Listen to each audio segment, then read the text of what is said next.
Okey, model apa yang Abang Kira main untuk launch hari ni? Jadi ini adalah model Chinchilla 500. Okey, motor ni kalau Abang Kira tengok dalam gambar masa depa nak launch tadi, apa orang kata, alamak, tak cantik lah. Tapi bila depan-depan dengan warna hitam macam ni, Abang Kira kata, wow, super macho. Okey, motor ni kategori dah kategori easy ride Chinchilla 500. Enjin bersasaran 475.6, V2 silinder 4/8 valve. Okey, motor ni Newton meter of torque 42. Enjin menggunakan enjin double overhead cam, liquid coolant, 6 gear. Yang paling penting motor ni dia pakai belt lah. Dia dah tak pakai kita panggil sprocket tu. Dia pakai belting sahaja. Tank kapasiti dia 16 liter. Warna yang diberikan ada hitam, biru dan juga grey. Tapi untuk warna hitam ni yang paling Abang Kira rasa wow dan juga cantik. Motor ni kalau kita tengok memang super macho lah. Super macho.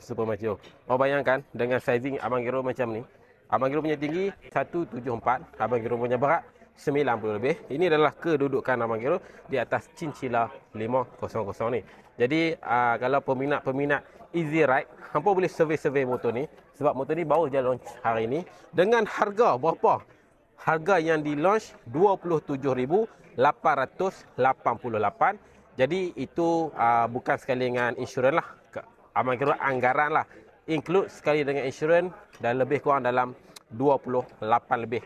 Tak lebih pada 30. Okey. Jadi ini adalah Chinchilla 500. Tapi ini Abang Kira kurang menarik perhatian Abang Kira sikit. Yang satu lagi yang menarik Abang Kira punya perhatian, jom kita pergi tengok.